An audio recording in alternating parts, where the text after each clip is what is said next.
You are? Krix is an Australian manufacturer that's been making speakers in Adelaide for 40 years. Our heritage is probably more well known in cinema. 65% of the cinemas in Australia use our speakers. Really? Yes, and we're very popular in places like UAE and in some places in Europe. And believe it or not, we actually export speakers made in Australia to China. Oh, that's good. Yes. And so how do you find the Chinese market? Chinese market is very tough. The area that we're probably doing well in is in the multi-channel home theatre market. Yeah. Because of the fact that our cinema heritage and so forth. Now, did you start out as a company in pro audio supplying movie theaters? No. This is a little bit of the history of our 40 years, which you can take away and have a bit of a read of. But basically, the story is Scott Krix, who's the founder of the company. He's an engineer. He did his time in Adelaide, and he spent some time with a couple of very good speaker designer and engineers in Adelaide, and learned his craft through them. He started building speakers in his mother's garage, while he was going through uni, and then opened a little hi-fi store, selling amplifiers and his own speakers, and it just grew from there. So what era? That was like 40 years ago. That's correct. Yeah. So that would be So in the late 70s, one of his clients bought a pair of his speakers, who happened to actually own one of the local cinemas. He took the speakers home and was so impressed with them, he came back and asked Scott if he could come and do something with the sound in his cinema. So Scott went down and they designed the first infinite baffle design of speakers behind the screen. Hoyt's, which was one of the largest cinema distributors in Australia at the time, heard of it and came down and had a look, and before they knew it, they were installing cinemas right around Australia. Wow. Yeah, so that's how the cinema thing came about. And so you leverage that into the home market, so people who are familiar with what it sounds like in the theaters. Correct, yeah. So people who say they haven't heard of Krix, and I say, well, that's probably correct, but you've certainly heard Krix, because you've heard it in the local So that's the guy's real name. That's great, because it sounds like a made-up name, you know, it's got the X in it and everything. 5 Krix brothers, German background.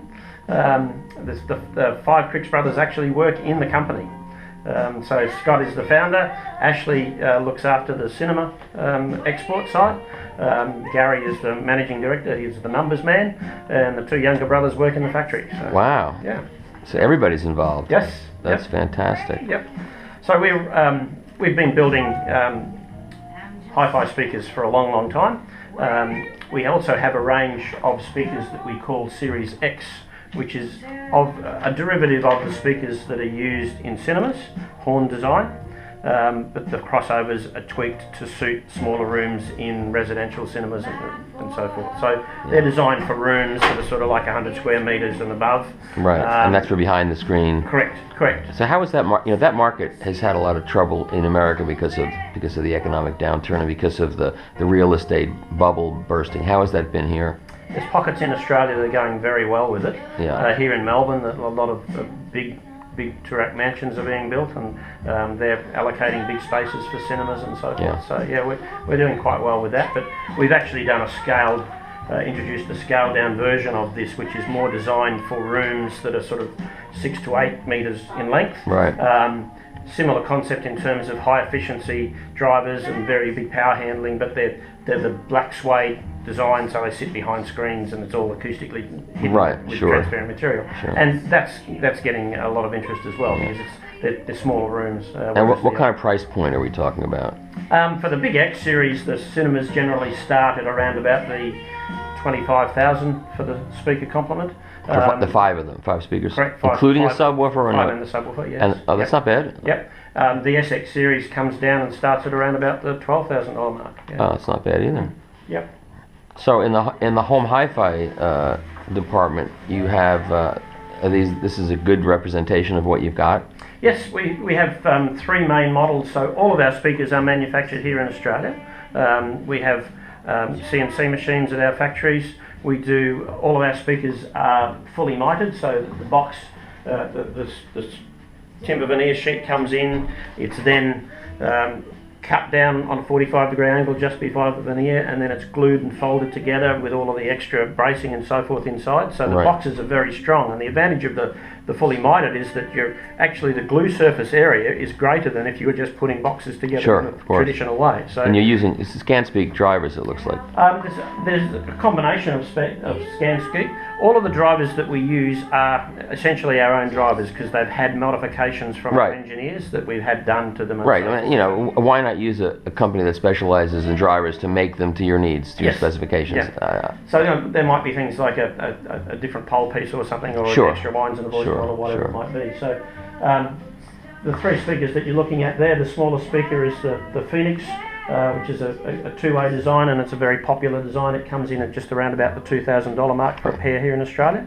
That won an award with Sound and Image last year, so it's been a very popular speaker for us. So for the American viewers of this, your dollar is actually worth a little bit less than our dollar, so that would be under the amount that you're talking about. So all the numbers you're going to give me are actually would be under. Correct. But you're not crazy enough to import to America, to export to America yet, right? We did at one stage, but it hasn't taken off. Very difficult. Yes.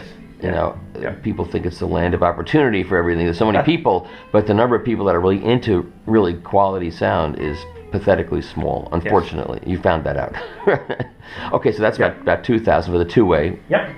The first of our three ways is the harmonics. For being the fact that we're Krix, all of our models, we don't use model numbers, we use names, and they all end in IX. So that's the Phoenix, and the one on the left is the harmonic. So that's the first of our three ways. That's been a very popular speaker, and you'll see that there's a few different veneers that we do. So all of our speakers are available in about 5 different timber finishes and so forth. The speaker in the middle is our latest 40th anniversary, to celebrate our 40th anniversary in Euphonics. So the Euphonics is a speaker that we've had around for quite some time. This is a limited edition version of it that we've tweaked up. As you can see, we put the ScanSpeak Revelator tweeter in it. We've used bass drivers that have got larger magnets. We've hand selected the components in the crossovers and so forth. So it's a really tweaked up speaker. And you've gone for smaller woofers to make it faster and punchier. Correct. Yes. Yeah. I mean, this is really designed for home theatre hi-fi applications in standard size rooms, whereas if you were looking at a larger room, then we go to our bigger drivers, which are 12s and 15s and 18s and so forth. And you brought nothing like that to this show because there's no room for it. And so what does that one cost, the one in the middle? That one is a limited edition, and will sell on the market here in Australia for $6,600 for the pair. Well, that's not bad. Now, how is the government here as far as, do they have any subsidies if you use natural wood products? They have, you know, Canada is so big in wood that if you make cabinets out of wood to make hi-fi speakers, you get a nice discount from the government. Do you have anything like that here? No, we get some good subsidies in terms of for design and so forth. If we're coming up with design philosophies, like we've had some subsidies for the government for some of our horns. David Murphy, our chief engineer, has patented some of these horn designs and so forth, and we've had some subsidies for the government for that. And would that be a business you could export more easily than the hi-fi speakers? I mean, could you export those to cinemas overseas? Yes, we do. So we've actually, in the process, we've got a contract at the moment in Dubai for 200 screens over the next 18 months. So. That'll keep you going if the home hi-fi market fizzles, right? Exactly. That's good. That's exactly. Then we've got 2 bookshelf speakers, the acoustics, which just won an award in our recent Sound and Image Awards here in Australia. They retail for around the $1,400 mark in a veneer, and our very small bookshelf speaker over here, the Equinox, that's our smallest one. It sells for under $1,000 a pair. A pair. Oh, that looks nice. So that's the main range, and then we have obviously centre channel speakers that match them all, surround speakers, and a range of very good subwoofers as well. So you make them yourself? Correct. Oh, correct. Okay. Yes, yep. So all of the speakers are designed by our engineering team.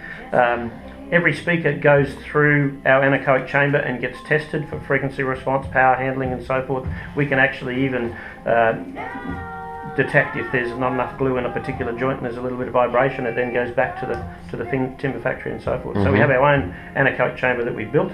Really? Every speaker, not just 1 in 10 or 1 in 15 or 1 in 50. Every speaker goes through that test. And do you provide the measurements to the consumer that's buying it, or you just do it for your own needs? So for our own use, but we take track of every serial number so that it's all tracked and so forth. So we do keep that ourselves. Yes. And what kind of warranty do you offer? Like 5 years? Parts and labor. Yes.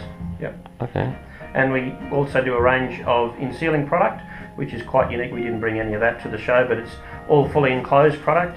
We use, rather than using 6 and 8 inch drivers with a coaxial or tweeter on a stick and an open back philosophy. All of ours are fully enclosed.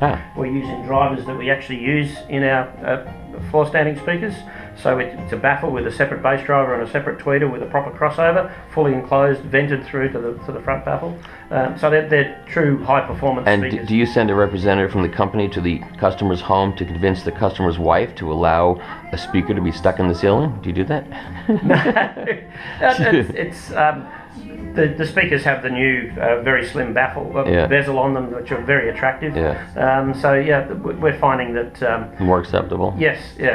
Certainly, once the people get a chance to have a listen to an A/B comparison between the so-called invisible speakers and then speakers that have got traditional designs and so forth, they can appreciate the difference. So yeah, all of those speakers, because they're using similar drivers or the same drivers and crossovers and so forth, they then become all timber matched. So for example, if you want to use a 5.1 system that has floor standing speakers at the front and then in ceilings at the back, they're all timber matched. Oh, that's good. Oh, that's great. It's good to be consistent. That way people don't think you have one sound, another sound, and a third sound for some other reason. Correct, yeah, and as you can see, that it's a trend with the tweeters and so forth throughout there, so it's all a tonally balanced selection, so you just get more bass as you go up because you go to a bigger box. Of course, basically. Of course. That's what it's all about. Okay, anything else you want to tell people? Basically, we are the largest and the oldest speaker manufacturer in Australia. Oh, really? Yes, there's a lot of speaker manufacturers that have come and gone, but as I said, probably the major advantage is because we've got the cinema. It's been able to, when hi-fi's not going that well, cinema's going well and so forth, and particularly now with the Australian dollar not as strong as it should be, we're very competitive overseas with other brands. So we've just done a major upgrade to the Dolby Atmos in some cinemas both in UAE and here in Australia. The Dolby Atmos is the new 3D surround sound. Have you heard that? I have. Yes, I've heard you like it? Absolutely. Anything that sells more speakers, right? Exactly. And do AC/DC sound better on your speakers than on other? Absolutely. Okay, well that's important. Okay, thanks.